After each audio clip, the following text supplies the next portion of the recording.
କବିତାର ଶୀର୍ଷକ ବୋଉ। ଦିଗନ୍ତ ବିସ୍ତାରୀ ସବୁଜ ପୃଥିରେ ଇତିହାସ ମୋଡ଼ ଭାଙ୍ଗେ ସମୟ ବି ଇଚ୍ଛା ମତେ ଲେଉଟାଏ କଡ଼। ପରିବର୍ତ୍ତନଶୀଳା ଏ ପୃଥିବୀରେ ଅନିଶ୍ଚିତ ସବୁକିଛି ତିମିତ ମୋ ଜନନୀ କେବଳ। ଦିନ ଆସେ ଅରୁଣାଲୋକ ଉଦୟ ରାଗରେ, ଦିନ ଆସେ ଅରୁଣାଲୋକ ଉଦୟ ରାଗରେ, ଲୀନ ହୁଏ ପୁଣି ଦୂର ଅସ୍ତାଚଳେ। ଯେବେ ଲୁଚେ ଅସ୍ତଗାମୀ ରବି, ତା ଅମ୍ପକେ ଦିବାରାତ୍ରି ଅଭିନ୍ନ ଅଟନ୍ତି। ତିଳ ତିଳ ଜଳାଇ ନିଜକୁ ଉଦ୍ଦୀପ୍ତ କରେ ମୋର ପ୍ରତିଟି ମୁହୂର୍ତ୍ତ ଆପଣାର ଭାବି। କେବେ କେବେ ସନ୍ତାନ ପାଇଁ ଲୁହକୁ ଲହୁ କରି ପାନ କରି ଅବିଶ୍ରାନ୍ତ ନୀଳକଣ୍ଠ ସାଜେ।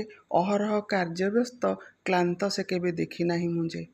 ହୃତ ଆତ୍ମୀୟତାକୁ ସଯତ୍ନେ ସାଉଁଟି ଆଣି, ହୃତ ଆତ୍ମୀୟତାକୁ ସଯତ୍ନେ ସାଉଁଟି ଆଣି, ହତାଶରେ ଭରେ ଆଶାର ସ୍ପନ୍ଦନ।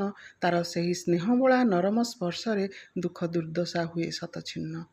ସେଇ ମହୀୟସୀ ମା ମୋର, ସେଇ ମହୀୟସୀ ମା ମୋର ଅତୁଳନୀୟା ଅପୂର୍ବା ଅପର୍ଣ୍ଣା। କେବେ ବି ଢାଳିନି ଅଶ୍ରୁ ଭାଗ୍ୟର ବିଡ଼ମ୍ବନାରେ, କେବେ ପୁଣି ପିଇଛି ଅଶ୍ରୁକୁ ହସ ଟିକେ ଦେବା ପାଇଁ ଅନ୍ୟର ଓଷ୍ଠରେ।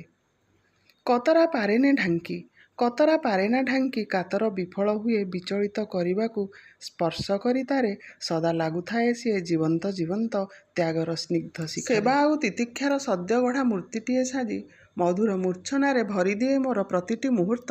ତ୍ରିଦେବ ସେ ମୋ ପାଇଁ, ଦେବାଳୟ ଯିବି କାହିଁ, କାରଣ ସେ ରକ୍ତ ମାଂସଧାରୀ ପବିତ୍ର ଆତ୍ମାର ସନ୍ତାନ ମୁଁ ତ। ପୁରୁଷ ନୁହେଁ କି ନାରୀ, ପୁରୁଷ ନୁହେଁ କି ନାରୀ, ଅବା ସେ କିନ୍ନର ନୁହେଁ ଅନାମିକା ପୁଣି ଅନେକ ନାମ ତାର। କେବେ ପିତା କେବେ ଭ୍ରାତା, କେବେ ଦେବୀ ପଥ ପ୍ରଦର୍ଶନୀ, ଭିନ୍ନ ରୂପେ ଉଭାସିଏ ଜୀବନରେ ମୋର। ପିତା ସମ କରେ ସେ ଆକଟ, ଭ୍ରାତା ସମ ସ୍ନେହ, ଭଗିନୀ ଭଳି ସେ ଏକ ମମତାର ଉତ୍ସ। ବାଣ୍ଟୁଥାଏ ସୁଖ ଖାଲି ପିଇ ପିଇ ଲୁହ। ସାଥୀ ସମ ବିଶ୍ଳେଷଣ କରେ, ସାଥୀ ସମ ବିଶ୍ଳେଷଣ କରେ ମୋ ପ୍ରତିଟି ମୁହୂର୍ତ୍ତ। ଅବାଟରେ ପାଦ ଥାପି ଖସଡ଼ି ଯିବା ଆଗରୁ ଆକର୍ଷିତ କରି ଆଣେ ଧରି ମୋର ହସ୍ତ। ଅପରିସୀମ ଶକ୍ତିର ପ୍ରତ୍ୟକ୍ଷ ଅଧିକାରିଣୀ ସେ, ଅପରିସୀମ ଶକ୍ତିର ପ୍ରତ୍ୟକ୍ଷ ଅଧିକାରିଣୀ ସେ। ଅଦୃଶ୍ୟା ଅମାୟିକ ମୂର୍ତ୍ତି ତାର, ଅବିଚ୍ଛିନ୍ନ ସତ୍ତା ମୁଁ ତା ତୀକ୍ଷ୍ଣ ତେଜା ଅଙ୍ଗର।